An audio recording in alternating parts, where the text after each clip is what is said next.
Sumainyo ang Panginoon. At sumaiyo rin. Ang mabuting balita ng Panginoon ayon kay San Mateo.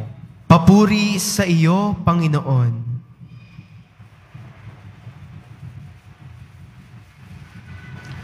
Noong panahong iyon, dumating si Jesus sa lupain ng Cesarea ng Filipo. Tinanong niya ang kanyang mga alagad, sino raw ang anak ng tao ayon sa mga tao? At sumagot sila,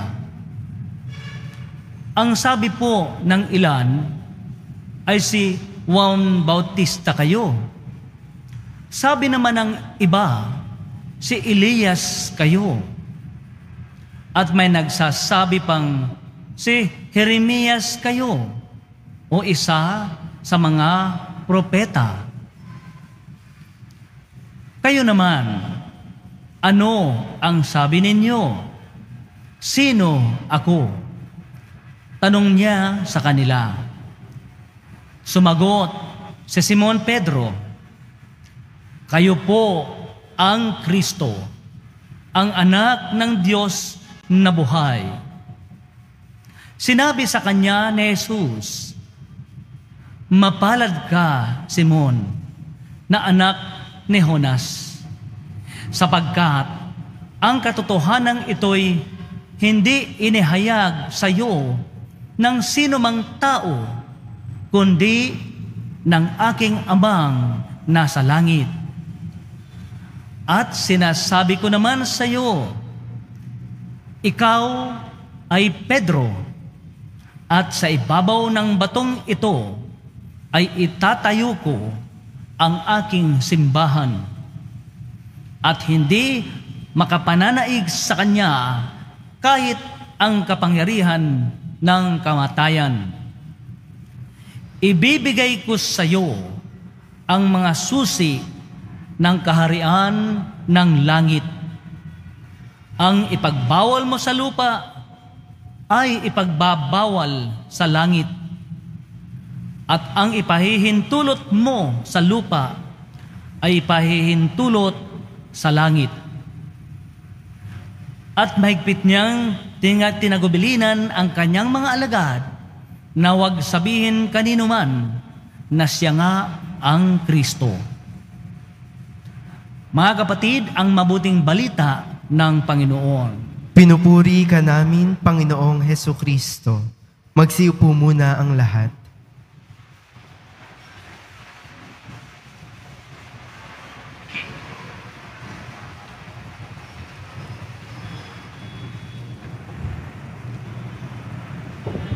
Si Kristo ating susi, tayo nang magsisi.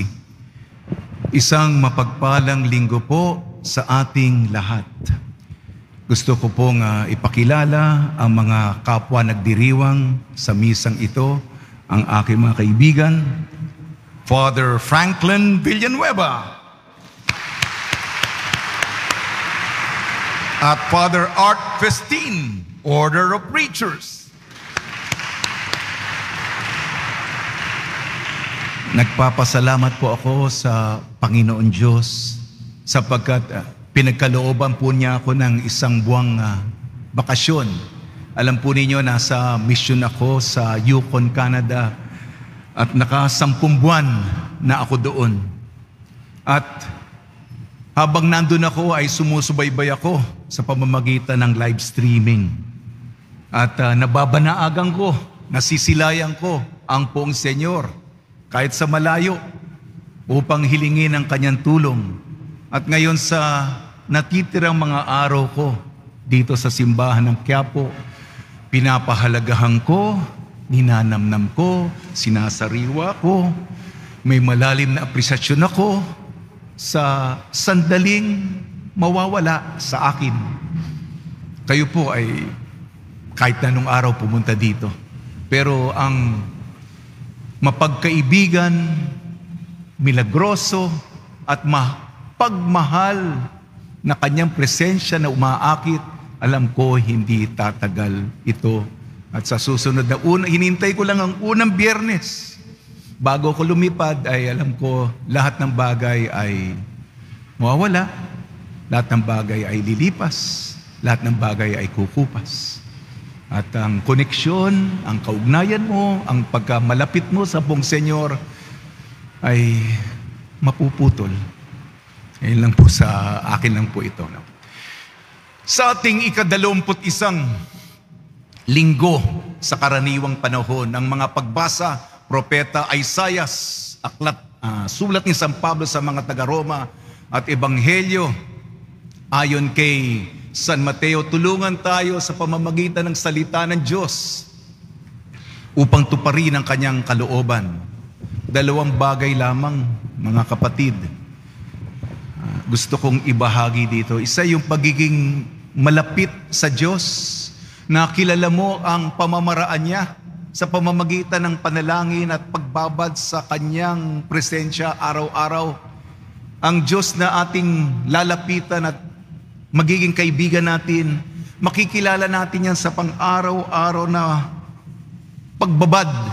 Bababad ka sa pamamagitan ng panalangin. Sabi nga sa ikalawang pagbasa, sapagkat ang pangalawang pagbasa natin isang sulat ng malalim na espiritualidad o pagkilala sa Panginoon. Sino ang nakaalam sa isip ng Diyos? Sino sa atin ang maaaring magbigay sa Kanya ng payo? Maaari tayong magsalita, lumapit, makipag-usap kung tayo'y malapitan na alam natin kung sino siya. Sapagkat ang Diyos ay Diyos, paano natin matatarok kung ano iniisip niya, kung ano is nasa puso niya. At pinili po ang ating pangalawang pagbasa, sulat ni San Pablo sa mga taga-Roma, sapagkat kaugnay ito sa ating ebanghelyo. Ang ating ebanghelyo, sino talaga ang anak ng Diyos? Si Jesus. Ayon sa mga tao, si Juan Bautista, isa sa mga propeta. Pero tinanong si Simon, sino ako ayon sa inyo? At ang tugon ni Simon Pedro, kayo ang Kristo ng Diyos, ang anak na Diyos na buhay. At sinabi ni Jesus, hindi tao ang nagsabi sa iyo, ukol dito kung hindi ang aking amang nasa langit. Ang Diyos ang mismong bumulong sa kanya. At si Pedro may malapit, kahit na pa siya'y mahina, may malapit na kaugnayan sa ating Panginoon. Ang nagbigkas ng summa cum laudeng sagot, kayo ang Kristo ng Diyos. Ang nagbulong sa Kanya ay ang may kapal. Kaya maging malapit tayo sa Panginoon. Ano ba, Panginoon, ang sinasabi mo sa akin? Ano bang binubulong mo sa akin? Sabihin nyo, para minsan nakakalimot ako, paalala ninyo, sabihan nyo ako at handa akong makinig. Una ay pagiging malapit sa Diyos. Pangalawa, kung tayo malapitin sa Diyos, pagkakalooban niya tayo, pagkakatiwalaan tayo ng Panginoon Diyos. Sa ating unang pagbasa, Propeta Isaias, pagpili ng isang leader, isang pinuno. Hindi lahat ng pinuno ay maayos, matuwid, at bihira ang talagang leader na tao ng Diyos.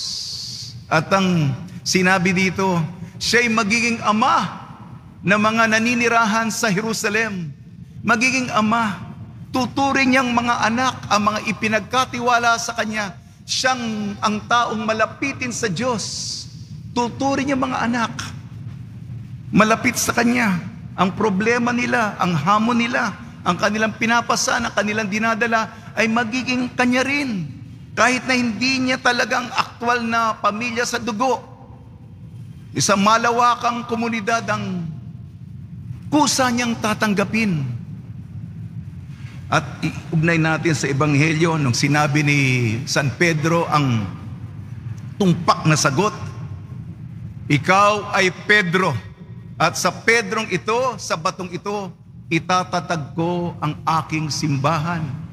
ang simbahan, ang Santa Iglesia, sapagkat si Jesus ay Diyos. Kaya niyang gawin ang lahat, pero ipinagkakatiwala niya sa mga palpak na tao, sa mga makasalanang tao, sa mga sablay na tao, sa mga nagkakamaling tao, sa mga imperpektong nilalang, ang dakilang misyon upang itatag ang simbahan, upang mapalapit sa kaharian ng Diyos.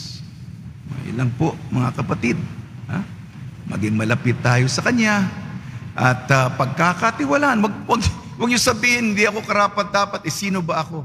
Sa munting mundo, sa munting pamilya, yung mga kakilala, malalapit sa'yo, hindi natin nililigtas ang sarili natin kanya-kanya. May mga malalapit sa'yo, sama-sama tayo nag-aakay na ipinagkatiwala sa atin na pumunta tayo sa Kanyang kaharian. Babalik nga ako. May mga mensahe nga ako sa aking mga kaibigan dun sa may pupuntahan na kami sa susunod na linggo. Alam po ninyo, dito marami po. Oras-oras ang misa dito. Sa linggo po, tuwing linggo. Minsan po kung Lunes hanggang Biyernes, may 1 tao, 2 tao, 3 tao. Minsan, betdog ako. Ako lang nagbibisa ng pribado. Hindi ako sanay doon. Tapos naman tuwing linggo, Sabado, linggo marami-rami. Ay mga isang misa lang, 25 katao. At kalahati dito ay mga Pilipino. So yun ang mundo ko. Yun ang komunidad natin na sana sa loob ng, kailangan ko ng mga 5 taon. Sapagkat sa 5 taon, magkakapalagayang loob. Nagtatanim ka, nagpupunla ka, nagtatanim ng binhi, ng buto, ng butil. At sa loob ng 5 taon, dito sisibol ang ani. Masaganang ani na magiging kaaya-aya sa ating Panginoon. Ito lang po mga kapatid at sabi ng isang kasama ko, Father, lumalamig na. Ihanda nyo na yung makapal yung jacket. Kaya nga sa Disyembre, mangangatog na naman ako, manginginig na naman ako. Akala ko mayabang ako, matibay ako. Naranasan ko po ay minus 50 degrees centigrade. Nung umabot ng 30, napakalamig na. Umabot ng 35 negatibo, naging 40, naging negatibong 45. Nung 50 na, talagang kakaiba, ansakit na ng lamig doon. Awa na Diyos. Yung yukon nga, nasa yukon ako. Sabi ko sa sarili ko, ayoko na.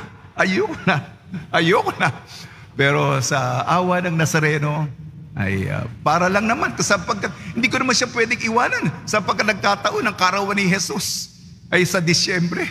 So, kailangan masaya ang para sa Kanya. Ay, ito nga pala, sana yung tula natin. Yung tula, kasi matagal ko na ito hindi nagagawa. Susi! Pwede na ba? Ayan.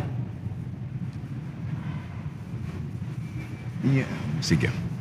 Naligtas si Jesse, pati na si Tessie.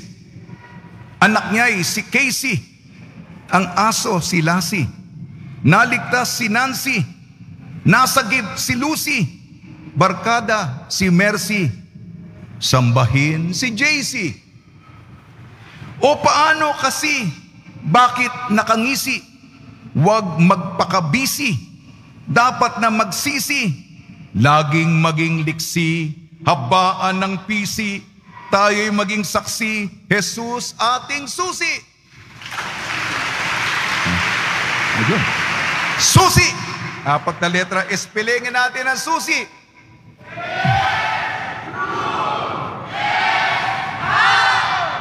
S. Simon, anak ni Jonas, mapalad ka. Simon, anak ni Jonas, mapalad ka. U. Mahaba-haba ito. Ugnayan ng langit at lupa sa ipahintulot at bawal. Ulitin po natin. Ugnayan ng langit at lupa sa ipinahintulot at bawal. S. Simbahan ay itatayo sa ibabaw ng bato. Simbahan ay itatayo sa ibabaw ng bato. At huling letra po ay, ikaw ay Pedro. Sa tulong ni Maria at ni San Jose. At may santa po para sa araw nito, si Santa Monica, nanay na nagdadasal para sa kanilang mga anak na medyo nalalayo sa pananampalataya.